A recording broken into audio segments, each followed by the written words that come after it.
कृष्णं द्वैपायनं वन्दे कृष्णं वन्दे कृताशुकम् ॐ कस्तूरीतिलकं ददातु पटले वक्षस्थले कौस्तुभं नासाग्रे वरमौक्तिकं करतले वेणुकरे कंकणं सर्वाङ्गे हरिचन्दनं सुललितं कंठे च मुक्तावली गोपस्त्रे परमेष्ठतो विजयते गोपालचूड़ामणि।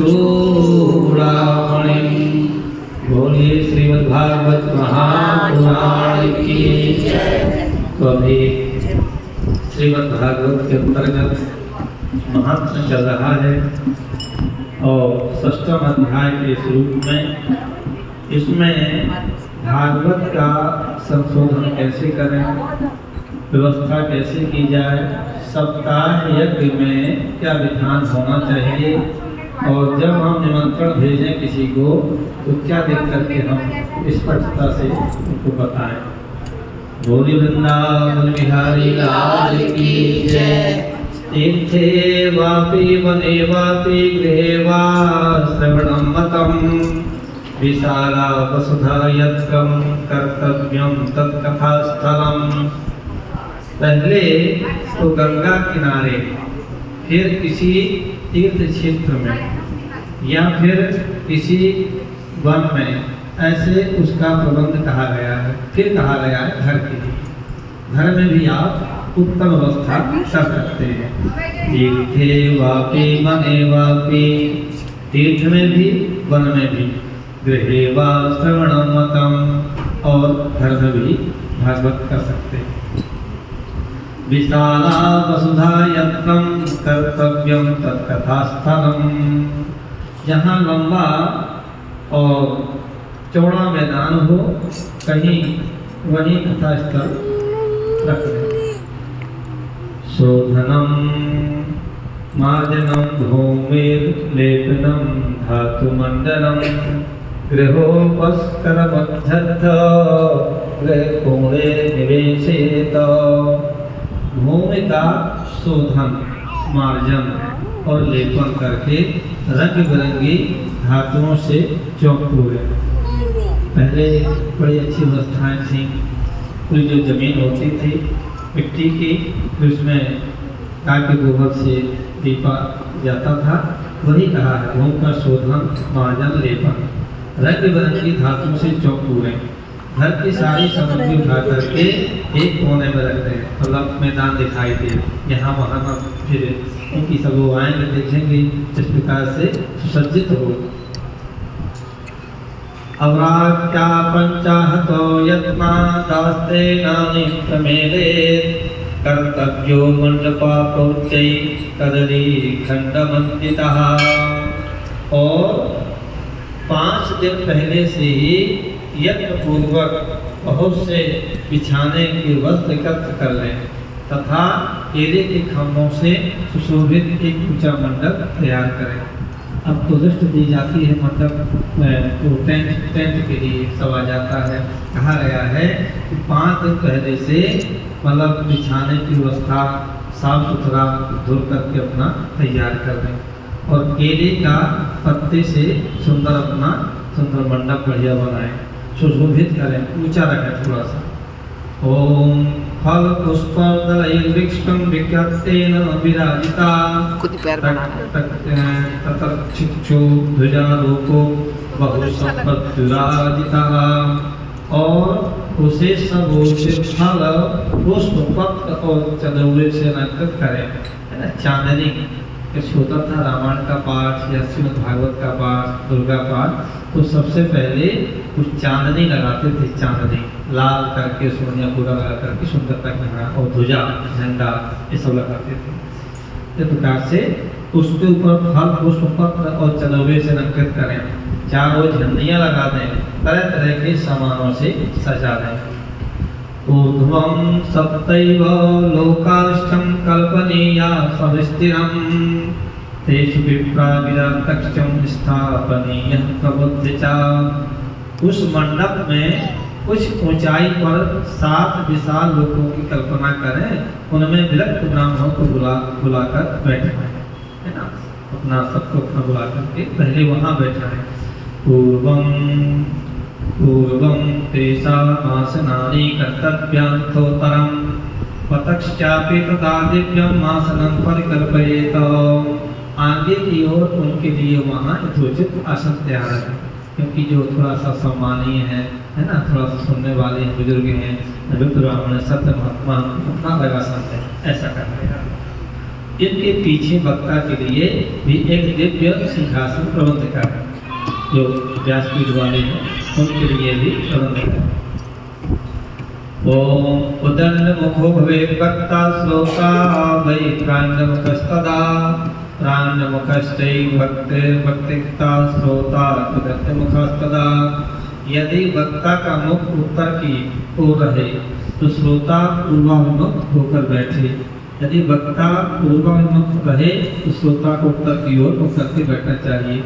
बैठने का पूजा का क्रम हमेशा जानना चाहिए कि हमारे जजमान कहाँ बैठे, अब जजमान की धर्मपत्नी किस तरफ बैठे, पंडित जी कहाँ बैठे।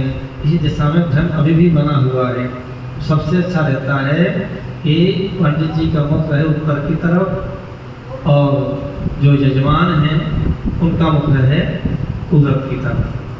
जब जजमान की पत्नी धर्मपत्नी बैठे पूजा करने के लिए तो वो पति के दाहिने हाथ तरफ बैठना चाहिए। कई लोग पंडित जी बाएं तरफ बैठाओ, मतलब बाएं तरफ का हमेशा के लिए वामान तो है ही, वो हमेशा के लिए उस वामान के लाने के लिए बड़ा प्रयास किया गया है, चुनाव किया, फिर सप्तपदी हुई, विवाह हुआ, पाणी ग्रहण हुआ, तब न वामान में आए सप्तपदी होकर के। इस प्रकार पूजा में हमेशा पति के दाहिने तरफ बैठना चाहिए पत्नी को। तो नारायण भगवान की जय। अथवा पूर्वादिक्यया पूज कई मंत्रता श्रोत्रणाम में प्रोक्ता देश कालादिको बदई। और अथवा वक्ता और श्रोता को पूर्वाभिमुख होकर बैठना चाहिए। अच्छी दिशा होती कब तरफ देश काल आदि को जानने के महानुभावों ने श्रोता के लिए ऐसा ही नियम बताया है। विरक्तो अब इसे आसन देना चाहिए वहाँ गद्दी में व्यासपीठ पर। विरक्तो वैष्णवो विप्रो वेद शास्त्रा विशुद्धिकृत दृष्टांत कुशलो धीरो वक्ता कार्यो दिनस्प्रहा। और जो वेद शास्त्र की स्पष्ट व्याख्या करने में समर्थ हो, है ना, ये नहीं कि हम भागवत करना है, इतना चंदा आ जाए, वहाँ दो वहाँ दो, यहाँ दो वहाँ दो, ऐसा कम होना चाहिए। क्योंकि भागवत महापुराण है, इसमें खींचातानी होगी तो हमारा मन इससे नहीं लगेगा। यहाँ खींचातानी करना चाहिए। भागवत हम सुनाएं, अपने आप लक्ष्मी है, लक्ष्मी को हम ज़्यादा आकर्षित करेंगे ना, एक ही साधे सब सदे सब साधे सद जाए। आप एक ही नियम बनाएं कि हमें अपने श्रोताओं को सुंदर तरीके से श्रीमद् भागवत का रसपान कराना है। लक्ष्मी तो अपने जेब से निकल के उछल के भाग जाएगी, अपने आप प्रदान करेगी। अब वहाँ खींचा तान करो कि जी वहाँ दो, वहाँ खड़े हो जाओ, वहाँ करो, तो ये थोड़ा सा नहीं है। वही कहा गया है विरक्तो वैष्णवो विप्रो वेद शास्त्रा विशुद्धिकृतो दृष्टांत कुशलो धीरो वक्ता कार्यो दिनस्प्रहा। जो वेद शास्त्र की स्पष्ट व्याख्या करने में समर्थ हो, तरह तरह के दृष्टांत दे सकता हो तथा विवेकी और अत्यंत निष्ठुर हो, ऐसे विरक्त और विष्णु भक्त ब्राह्मण को वक्ता बनाना चाहिए। अनेक धर्म विभ्रांताश्रयिणा पाखंडभंगिपादिनाः शुक्ल शास्त्र कथोच्चारैत्याजस्ते यदि पंडिताः। और कहा मुनियों ने कि नारद जी श्रीमद् भागवत के प्रवचन में ऐसे लोगों की नियुक्ति नहीं करना चाहिए जो पंडित होने पर भी अनेक धर्मों के चक्कर में पड़े हुए हों, इसके नाम पर पाखंड के प्रचारक हों। मतलब कथा एक व्यवसाय का धंधा हो गया, कथा तो करनी है, साथ में कई काम हो रहे होंगे, ऐसा नहीं। बहुत बढ़िया, क्योंकि हमारे दिव्य ग्रंथ है। आज हमारे मलुक ईश्वर हैं, रजतदास जी महाराज है ना, और हमारे वो पारासर जी हैं, ये कितने विद्वान हैं, राघवाचार्य जी हैं, इतना सुनने में हमें बड़ा सुंदर लगता है।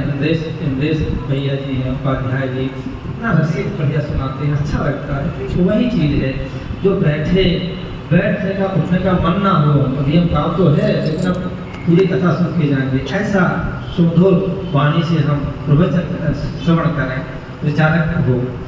ओम सूक्ष्म अनेक धर्म विभ्रांता स्त्रैणा अखंडवादिना सुख शास्त्र कथोच्चारे त्यजस्ते पंडिताः भक्तो पार्श्वे सहायार्थं मन्यास्तथा विधि पंडिता संशयोच्छेता लोकबोधन तत्पराः।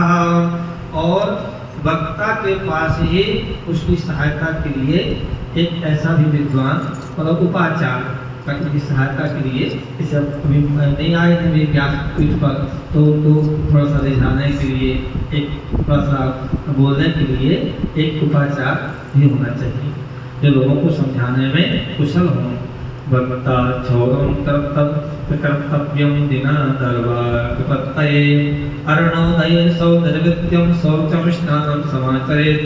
संध्या काल हो, कथा प्रारंभ के दिन से एक दिन पूर्व ग्रहण करने के लिए वक्ता को क्षौर आदि करा लेना चाहिए तथा अरुणोदय के समय शौच की निवृत्ति होकर अच्छी तरह से स्नान करें।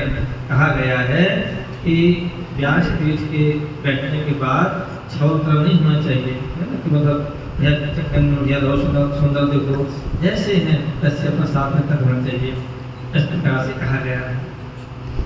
ओम नित्यं संक्षेपता कृत्वा संध्याद्यं स्वकृताः कथा विघ्न विघाताय गणनाथ प्रपूजेत। और तदनंतर पितृगण का प्रण कर पूर्व पापों की शुद्धि के लिए प्रायश्चित करें और एक मंडल बनाकर उसमें श्री हरि को स्थापित करें, पूजा करें।